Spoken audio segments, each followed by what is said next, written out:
Hello and welcome back on another conversation on artificial intelligence.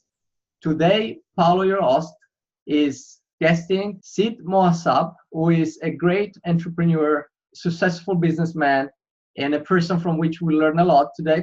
Before we go any further, if you are new to the channel, it is an honor and privilege to have you here today.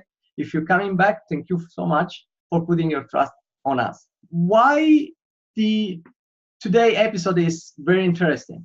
It's because today we're going to look at strategy in a broader sense. We're going to look at what's happening in the business world when AI comes into place. We're going to look at how the work relationships are changing and how the big picture in the application of machine learning to business will look like.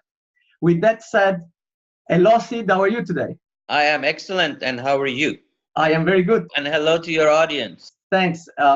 So Sid, before we go into your very successful and inspiring career, I like to learn a little bit about yourself. And I'd like to ask you this. If there were like three things that you're particularly proud of in the last few decades that you like to tell to the young generations or, to your nephews, what would you talk about? What are those three things that you like to, share? Three things. How about we start with one? I think one of the core things that I have learned is that trust is an extremely critical element of who we are, how we succeed, and where we go. And I mean trust between you as an entrepreneur and the customers you serve, trust between you as an entrepreneur and the investors who trust in you, who invest in you, trust with you and your employees of how they trust to follow you as a leader, trust as an investor that if people want you as an advisor, as an investor, they should trust you. And that is an element that's not a one-time deal. It's an ongoing approach. And if I had an advice for anybody, it's build trust and deliver trust, and it'll pay off on every end. And that means that it's not just gaining trust, it's also being able to trust others. If you want others to trust you, you have to be able to trust others. And that creates the collaboration and the building structures of any entrepreneurship. What would be an example of a mistake that people make in building trust? I'll give you a few ideas. For example, if you go to, as you mentioned, I'm also an investor. I do a lot of investments in early stage companies. One of the things that I see in Silicon Valley, some folks go around and preach is fake it until you make it. That is, they don't have anything. They're trying to kind of get from here to there. It's just kind of and that may work for a little bit, but it doesn't work for the long time. It assumes that the customers are stupid. It assumes that the investors are stupid. It assumes that your employees are stupid, and you can fake it until you make it. It's okay to incrementally make it. It's okay to incrementally build something. But if you begin to lose that trust, gaining it back is very, very difficult. So I think that's certainly a very valuable insight from a perspective of somebody who has a lot of experience both as entrepreneur and as investor. And before we move into the artificial intelligence realm, I like to dig a little bit. I know you have had a very long career, but as entrepreneur and business person, has there been ever a situation where you said, this time maybe I give up, or this time I might not make it? And how did you kind of overcome that? Has there been one situation? There's been many situations. Here's the thing. If you don't push the envelope, you never fail. If you're trying to push the envelope, if you're trying to be innovative and build new value and create new things, you're doomed to fail. If you don't fail, you're not pushing hard enough. If you don't fail, you're not necessarily creating something new. There's always friction that goes against you, and you have to push through the pain. Now, it's not if you fail, it's how you get up. It's what do you deal with it. It's if you're prepared for failure. For example, I say that you have to be nervous. Being nervous is good. People say, well, why is being nervous good? It's good because you realize that what you're about to do is important. If you're not nervous, that means that you're not pushing yourself. You're not pushing what you're going to deliver. You're not enhancing where you are or where you're going. And obviously, when you're nervous of failure. You're nervous that it may not go well. Now, have I done that? Failed? Oh, a number of times. I've had ventures that did not work. I've had employees that I have regretted that they left me because I was a bad manager or leader at that point. I've had many situations in terms of product development, bad decisions that has not worked. But the key thing is, what do you do post a failure? So a failure is only a failure if you do not learn from it. So let me put this in your AI context. If an AI machine is based on learning, it's based on machine learning. That is, it looks at the past and it drives something into the future, right? So it's a series of learning of activities. So if it doesn't learn, an AI machine has no intelligence because it's not artificial or unartificial intelligence. The same concept applies to you and I, and particularly entrepreneurs, because we're trying to push the envelope. So if a failure is when we do not learn from that experience. And when we learn from that experience, we're able to deliver a better decision the next time. And so that's maybe the built-in machine learning process that we as an entrepreneurs or individuals. So, and that leads me to, our next chapter that is digging a little bit more in machine learning. There are people, by the way, that they don't trust too much the machine learning on the past, because sometimes they so-called overfit. Then they can only solve one single problem. But you see, when I discovered you because I was surfing on LinkedIn, and I was at that time, I had this, in my mind, I had the words of Elon Musk and other people like Bill Gates that were not basically negative about what could happen to the world because of the AI machine learning. But then I saw one of your articles and I saw a different viewpoint. I saw kind of more looking at it like a collaborative type of relationship and how things are changing. We'd like to, just hear from you, your viewpoint on how machine learning is going to be integrated in our workplace and how the role of human will change going forward. That's a big question. How long is your show? Let me try to compartmentalize it into a few ideas there. So first of all, it's this idea of machine mastery that some people are promoting. Oh, it's horrible. The world is going to take over. The world is, the machines are going to be our masters. We're going to be their servants.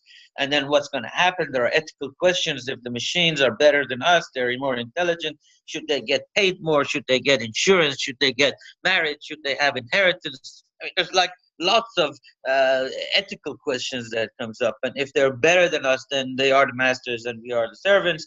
As they get more intelligent, they begin to then apply their own intelligence and take it to a different level. That's the fear.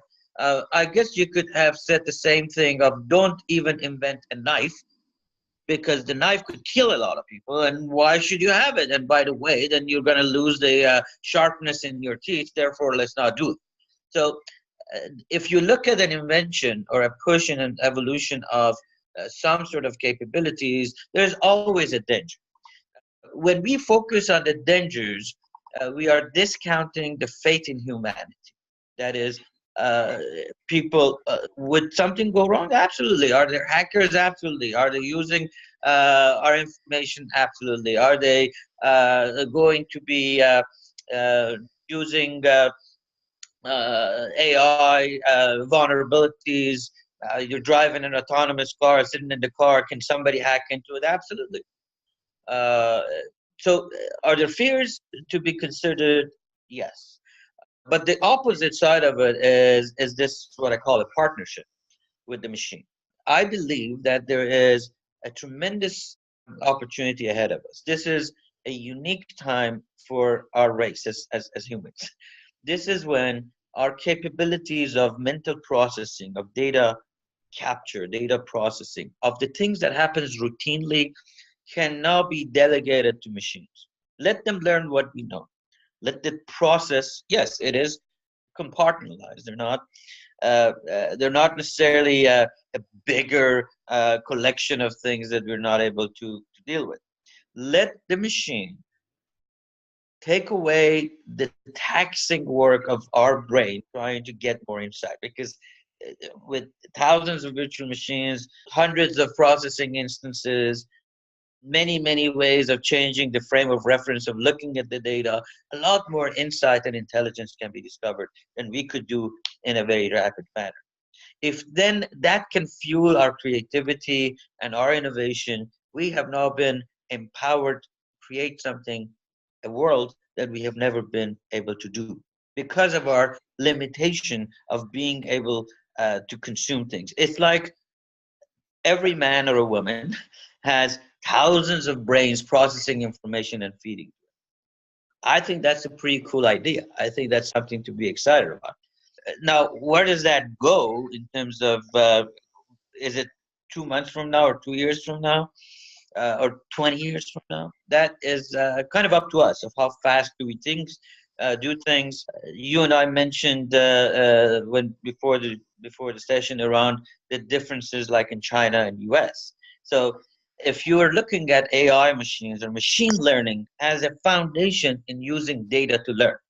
So if we decide that our privacy is such a huge deal and our limitations both in Europe and US is so significant, we have really suffocated the ability of the machines to learn because they don't have that much to learn.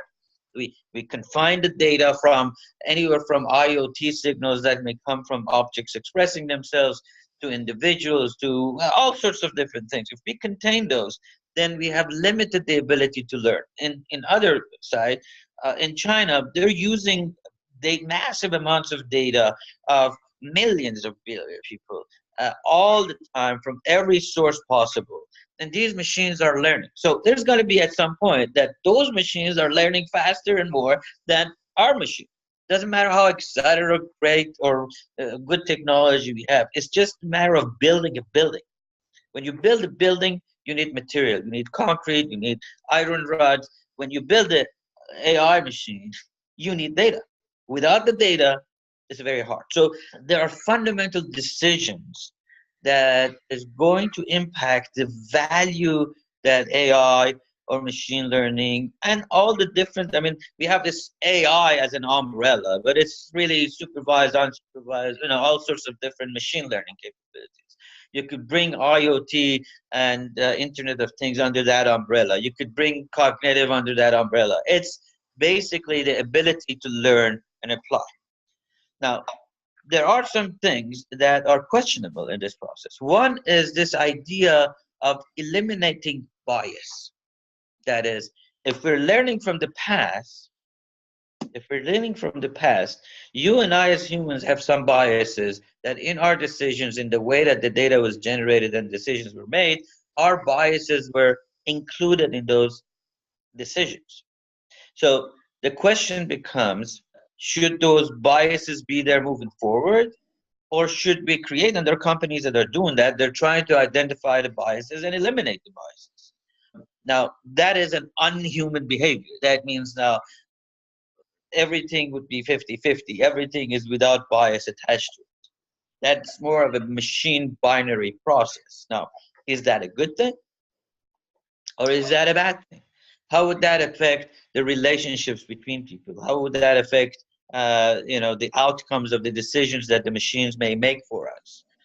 For example, recently there was an occasion when the companies had used machine learning in terms of hiring people, and they've taken the past decisions to be able to do that. And they figured out that, hey, there is a bias in gender hiring. Was that a good thing or a bad thing? Was that by design so that we have a more stable or growing population in our workforce? It may have been the right thing, but the elimination of the bias then eliminates some of the things that we as a society want to explore or express as we move forward. I see. So, in this realm, there are lots of things that could be covered. So, for example, it was coming to my mind things like Facebook today that it decides for us. Like there are these algorithms that, in a way, simplify the interaction between people, but in the other way, they also decide who you're going to talk, who you're going to interact, and so on. And just to stay a little bit around this case, I like to to pick your thoughts on this, because these technologies, like for example the case of Facebook, they have a scale that is unprecedented. So you cannot really say in the past we had that thing. That is a totally new thing. But at the same time, they have the power to make decisions that actually affect human beings, because human beings, yes, we have like our reasoning and so on, but in a way there is a part of us that is a machine. So if you give people a certain push, then they go in a certain direction. So what is your thought about that aspect of the application of machine learning? Here's what I think. Is that true that Facebook or a LinkedIn or any of these media or messaging systems or connection platforms can really decide things for you? Absolutely it is. But we have to consider a few things. One is we have decided or delegated that decision to them. Just like when we elect a person to go into the Senate, or we elect them, we are giving them that opportunity to do that. If tomorrow we all decide that we don't want Facebook to make that decisions, okay, let's disconnect. So at some point, the value exchange is working to our favor, meaning that I like to know what my friends are doing. And it's okay if they push me some advertising. That, as long as that exchange, and I call it the value exchange. If you're buying a cup of coffee at Starbucks and say, hey, it's $4 for a latte or a flat white, you decide if that $4 is worth for you, you make an exchange. That is a value that you get. As long as that value is there, we are deciding to delegate that decision to those people. When that value exchange is no longer there, the normal, there was MySpace. A lot of your generation may not remember it. It was just the thing of the MySpace was this and that, and everybody was on it. Well, after a while, the value proposition went away from people, and boom, they got sold, I believe, to Fox for 500 and change million. It was a huge social media thing. It was the first time, and now it's nothing. It went away. It got eliminated. The other decision is, if somebody in the past was a major media person who would shape people's opinions, is that person really influencing a lot of people sitting behind a TV? Absolutely. They were doing it. They're still trying to do it. But this this ability to democratize the data, that the information that's coming in, gives us more ability to process it. Now, here's the thing that I wanted to make. It is our choice to use that data, to understand that data, or if we disagree with it, to disagree with it. If we try to fall in, okay, I have 17 friends who are Democrats or who are Republicans, who love Trump, who hate Trump, who love A or hate B, then I'm just going to stay in that lane. That's my choice. I have chosen to limit my decisions and be influenced. But if I choose to expand my domain and look at other perspectives, then I have chosen to grow. I have chosen to understand more. And that is a personal choice that we all make. Does Facebook have a lot of power? You bet. Do we give them that power? You bet. Can we take it away? We can. So kind of before we've been talking about this interview for quite a bit, and we have a number of ideas. And what is happening is that more ideas are popping up. So I hope you forgive me for that.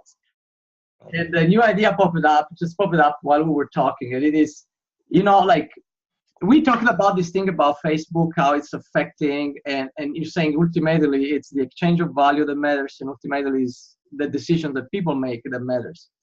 And I want to look at this now a little bit different. I interviewed a few weeks ago a startup, a very interesting one, in my view, that what they're doing is they are so-called spying on managers and analyzing their behavior and basically giving them a feedback. Like, for example, if in a meeting there is always one person that doesn't talk because maybe he's intimidated, or maybe the manager talks too much or use certain adjectives. So basically they provide this service. It gives them a dashboard, and they kind of can self-improve themselves.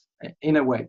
So that's another situation where the machine or the intelligent machine is getting into affecting people behavior.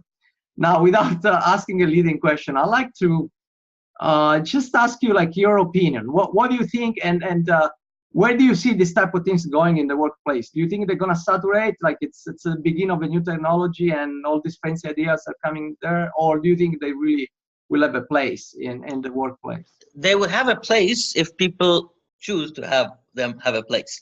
And let me explain myself. So every learning tool, if you go 30 years ago, we really didn't have these type of Khan Academy and this and that from video people could learn. And they came out and people started learning and improving, and that was a good thing. So if AI or startups with some value propositions like the one that you were mentioning are delivering value to managers in terms of improve, okay, it's a good thing. Here's the problem I see though.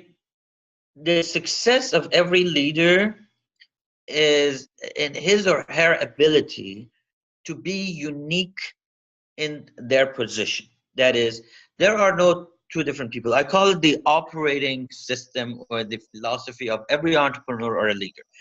You compare Warren Buffett with Steve Jobs, with Bill Gates, with Richard Branson, with the guy who has a corner store donut shop, with you and I. We are all entrepreneurs, quote unquote.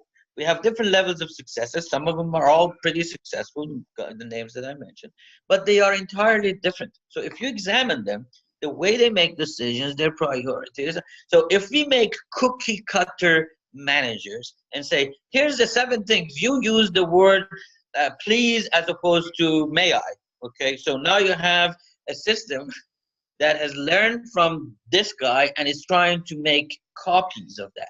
So the problem becomes copies are never originals. The originals are the ones that can see and identify a problem. The originals, like Adam Grant has a book called The Originals, and he evaluates all of these different figureheads. I actually had some discussions around it in my book, around what the originals do. The originals don't fear failure. They fear that they haven't tried. Now, if I give you a cookie cutter approach and say, don't say this, say this, you said this, and sit at the second seat as opposed to the first seat, if that's in the case of your managerial thing. Now, we're creating a series of cookie cutter managers that might as well be robots. They have no originality in their, now that I see a problem with. That I think eventually would backfire in our ability to create. That is not using AI to augment our intelligence. That is using AI to limit our capability of growth. That I would see as a bad thing.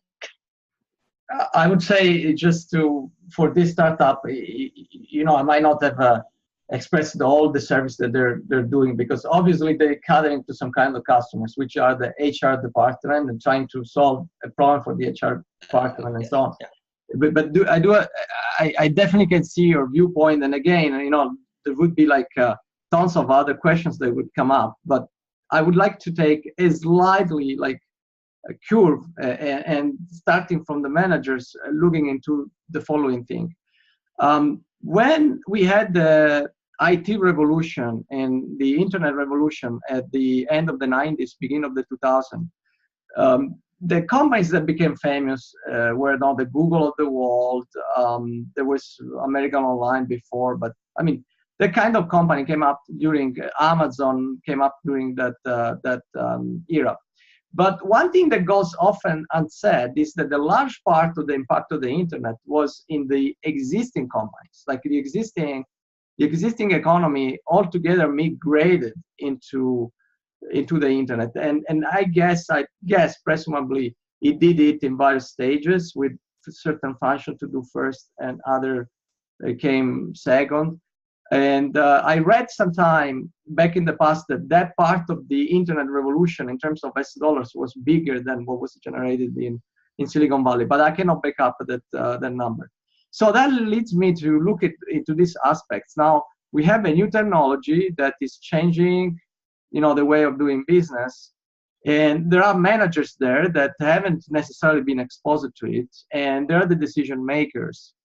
And so I have these two things to ask you. Basically, one is, if you were a manager, if you had to give some advice to a manager that is in a company that is a traditional company and they start to hear about, like machine learning, they kind of explore, how would you go about it? What do you think is the optimal, if any, approach to, explore some new technology to bring value to the business?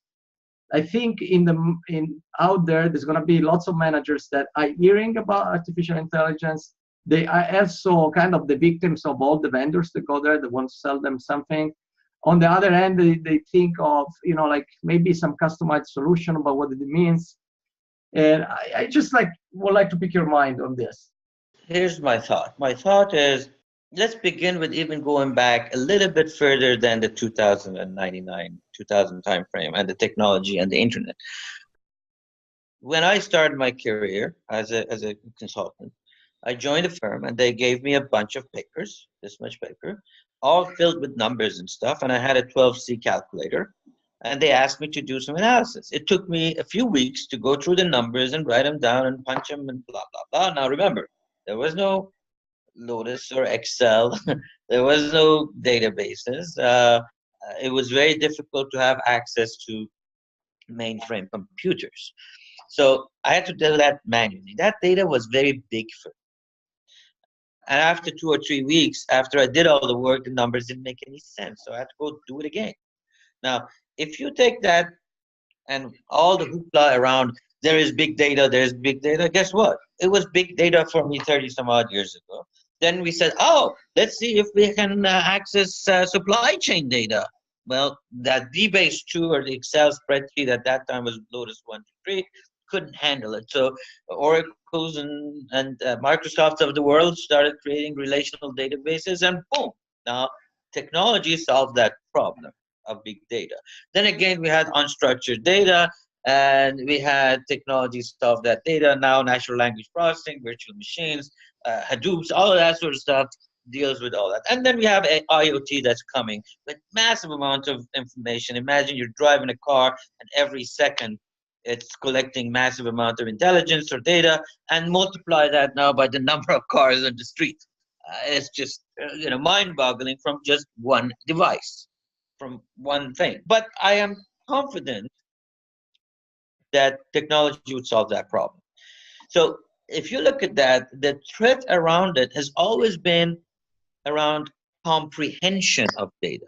Those who would win are the ones who can comprehend that data, intelligence extracted from it, the insight generated, and act on it and do something.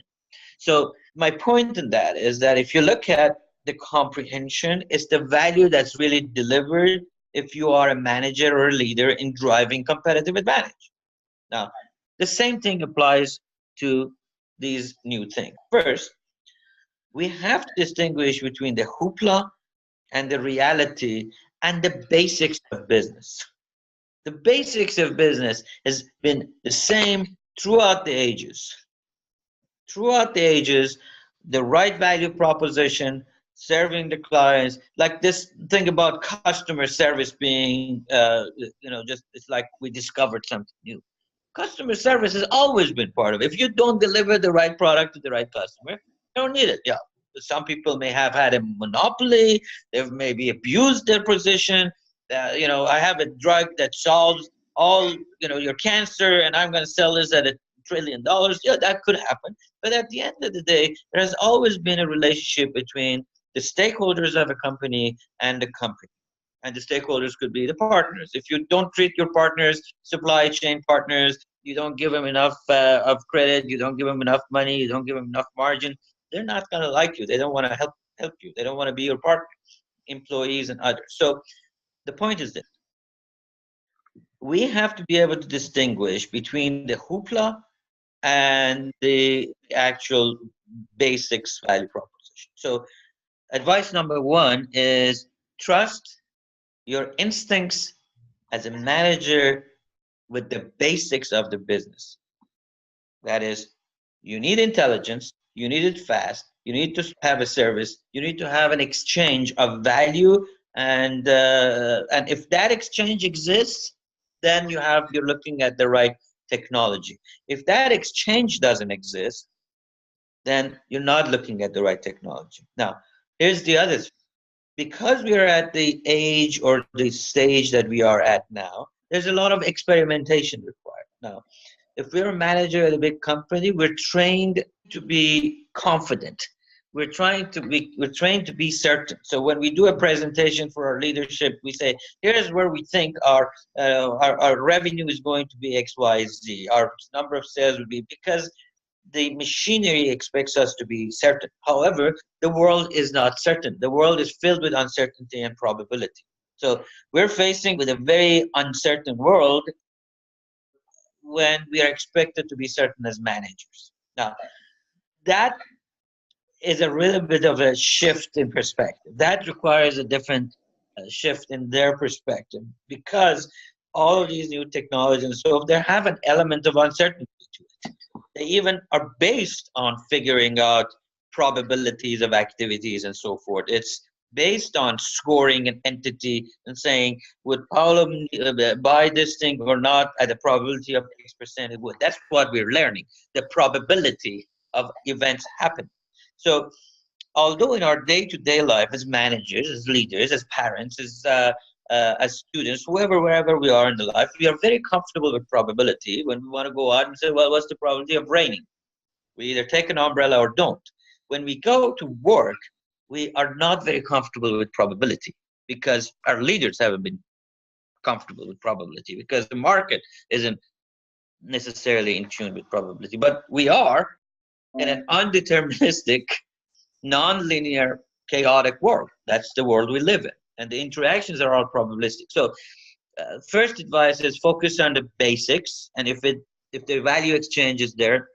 Second advice is you shouldn't be nervous, or better word would be you shouldn't be afraid of experimenting, because this is a world that has probabilistic elements to it, and be comfortable with the idea of probability, because every machine learning, every AI, at the end of the day, what they give you is a probability of an event occurring, a decision being the right decision. And if you're not comfortable with probability, then you're going to have a difficult time embracing the technologies. But on the other hand, that's as you said, that's also education slash mindset type of situation. Exactly. Plus, for my little experience in large corporates, but what I've seen is that not making a mistake is probably the biggest goal of the majority of people I've been interacting with. So how does that combine with a new technology that is intrinsically, if you like, probabilistic? Like, it's basically you have to do it 100 times, 75 would be okay, and 25 will not be that okay. So it's basically, that's what you're playing with. What do you think? There's going to be more adoption in certain companies that have more a culture of not rewarding, but at least tolerating? The answer is obviously yes. The ones who have more tolerance. Here's the problem. The problem that exists today is a fewfold. People take their R&D department and label it an innovation center and think that's what's good. And the market would react to it. Oh, they now have an innovation lab. And it's the same thing. You just relabeled it. The other problem is this notion that we tolerate failure is nonsense. Basically, in organizations today, and I'm talking not early stage, I'm talking about big corporate America, failure is still toxic. If you fail a few times, you're not the guy who's going to be moving up. It's a fact. Failure is not necessarily accepted, and failure is part of experimentation. So that's a psychological thing. How do we get over it? I don't know. In some companies, you have more of a culture that does that. Netflix maybe one, Amazon maybe one, Google maybe one. Some of the new generation of companies may have more tolerance against the experimentation and failure. But in big corporate America, still failure is toxic. And innovation is looked at mostly as an enhancement to the services that we have, where innovation, in my opinion, is really creating new value. That is, when Henry Ford created the car, as opposed to improving the horse, that was new value developed. But if you'd ask the people, they would say, I want a faster horse, I want a stronger horse, I want a horse that could go for X number of hours and walk without getting tired. Or if you look at candles, if you look at candles, if you had asked me what kind of candles do I want, I would say one that would last longer. I would say, well, I want electricity to replace the candle. So electricity is innovation, car is innovation, improving a candle or a horse is not innovation. And a lot of those things are now being done because the failure rate is lower. If I just want to improve this, I can get experimental information, I can see the customer behavior, I can see, and then I can enhance functionality to improve it. So the problem that you would face then is this gap that we're seeing. And we'll say, well, how is it that Amazon all of a sudden goes out and does these big things? Because their culture is based on experimentation. That's how they grew up. But the culture of a bigger company may not be based on experimentation. So failure is not necessarily acceptable, although there's a pitch, if you would, that it is. And until those things are really accepted, then some people are going to get more advantage out of AI, like everything else. Some companies during the 2009s, as you mentioned, got a lot of mileage out of implementation of technology, and they really got ahead into the curve. They did a lot of good things, and some didn't. Even in this generation, if you take a company like John Deere and compare them to the competitors they are far, far better in using technology and AI and data. They've made some fantastic decisions in that space.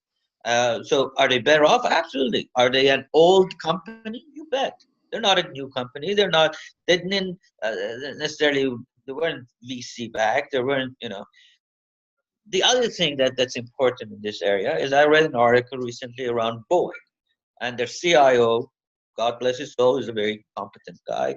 Like a lot of the big company places are saying, well, you have to think like a startup. You're a 100-year company that should think like a 2-year-old company. I disagree with that, because a 2-year-old has certain level of experience, a certain level of depth. We have to learn as a 100-year-old company to think like an innovative 100-year-old company. And that preserves the strength of that company, as opposed to trying to imitate and say, well, we want to be a startup. Every startup wants to be a Boeing. Right? That's true. So, as our time goes towards the end, again, I have to tell you that I came up with another question that we didn't prepare. So I hope you don't mind for me for doing this. But I want to look at it. So this process of bringing these new technologies, a new value to existing companies, I want to look at it from a different perspective. And it's the following. We have seen that in existing companies, the culture/processes, the failure seen as a toxic outcome may block innovation. But on the other end, we have all these many, and I've seen many supposedly B2B artificial intelligence startups that are trying to sell to these corporates. The question that I have, or where I would like you to kind of reflect, is this. And lots of the startups really sometimes they take a very, very narrow, one single thing, which it's difficult to integrate in the large company, because the large company has so many processes that then that one thing maybe improves that process, but when you look at the full process, it's not worth the effort. There is some friction bringing this thing from the startup world, and I like to pick your mind on this. Like, if you can take any direction you like. Let me look at it from an investor of that startup first, and then we'll go from the other end. The general idea of a startup is focus, focus, focus. Because you have limited resources, you have to focus on a thing that is so huge, so big, so important to companies that they cannot ignore you. Now, how many of those things are there that are so big, so huge that they cannot ignore you? Not that. The other thing is, if I'm putting $1 million in a company, I am expecting to take out 10 million. If I'm a big VC, I expect to make 100 million. The reason is that I have a lot of failures, and this particular investment has to average out and give me things. So it has to be a big market, because if I want to sell a company for $100 million, I can't expect that company to own 100% of the market. So it's got to own a small percentage. And if it's a small percentage of a big market, it has to be a much bigger market.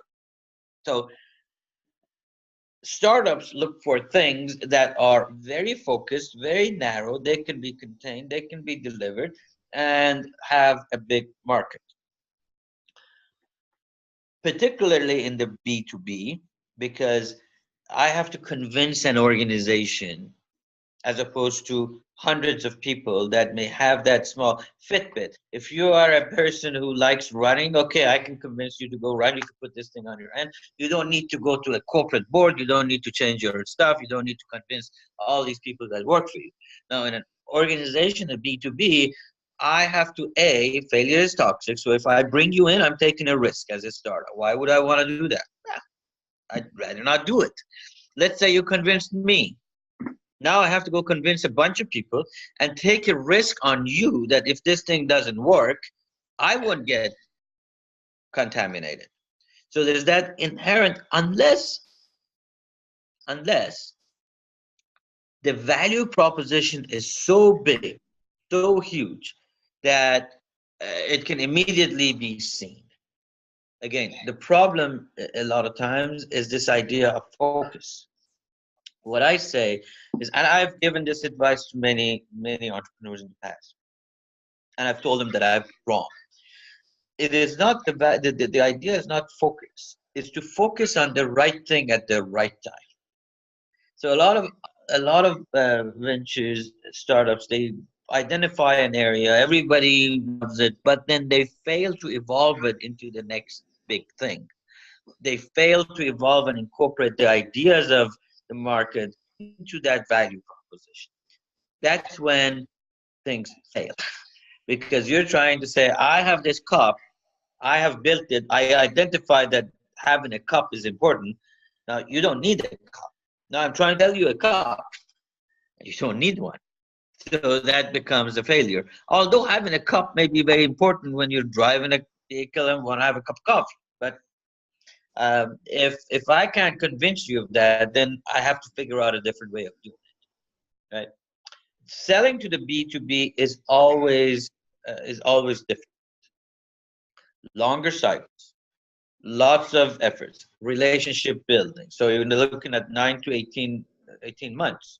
So what that means for the startup is now they have to get the cash flow in that period, pay people, do things. So unless this value proposition is very clear, it's very difficult. It's just the nature of the beast. But the good thing is, if you're in, it's then very difficult for people to change. That is, if you get into a B2B, if you convince them that this value proposition that I'm giving you is a good thing, and you put it in your system and everybody gets trained on it and using it, then it becomes very difficult to move you out of this formula that already exists. That's what they tell us usually about B2B. I remember a few years ago when I went to Silicon Valley first time, and I attended one of these entrepreneurial meetings. They were talking about B2B and B2C differences and so on and so forth. So I remember some of this that surfaced. So I think, like, in a way, our time has come to an end, and it's been a very, very interesting conversation. I'd say, if there is something that you like to add in any direction, I saw that the articles that you wrote about China recently. If there is one last remark that you want to make, I'll be happy to, hear it, and I think our audience is also happy to hear it. Here's my thought, and you may know I teach at USC, and I actually talked to students last night about this as the semester ended. So I'll give you the same short speech that I gave them. We talk a little bit, in the class we talk about AI, we talk about data analytics, we talk about business and strategy and how it integrates and creates value. The key thing to remember is we as a society, we as people have somehow starting in 1950. So AI is not new. Starting from 1950s, have started to create these machines and thinking that we need to augment our capabilities. We need to have machines that could help us discover, do things faster, better, cheaper. When in the 80s, after the 80s, they call it the AI winter, when there wasn't enough capacity or enough capabilities, so the money started drying up. After the 80s, going into the 2010s, all of a sudden the value became clear. There was a lot of productivity. There's I think McKinsey has some numbers and others that are in trillions of dollars. It's huge. And it also has an impact on job loss, up to 400 million or 800 million, some big numbers. And everybody, they're coming up with different numbers all the time. The thing to remember is it's big. The savings, productivity impacts are big. The job losses are big. The impact on our society and our capabilities are big. But the thing to remember is who is making all these decisions? Who is creating this? You and I. We are creating it. We maybe like to have the machine take off some of the loads so that we are more free to spend time on things that matter the most. Creativity, our families, emotions, love, things that maybe we care more about. And maybe we are making the decisions to drive all this technology towards that end. Now, if that is the case, if we believe that, then we would embrace the hell out of the technology and we would prepare ourselves, each one of us and our kids, to augment our intelligence with it and allow ourselves to have the faith to be more creative, more innovative, more open, and embrace this technological wonder. So that's my last one. Have faith. And that's why I invited you. I liked that energy and positive attitude. So, Sid, thank you so much. It's been a pleasure to have you here. For those who will be watching this interview, if you have further questions, please write them in the comments. If you have suggestions on additional content that you like to cover, I'm more than happy to accommodate your requests. And for the time being, thank you so much for being here, Sid, and thank you everybody for listening. As long as the suggestion is don't bring Sid back. Okay. Thank you so much. It's been a pleasure.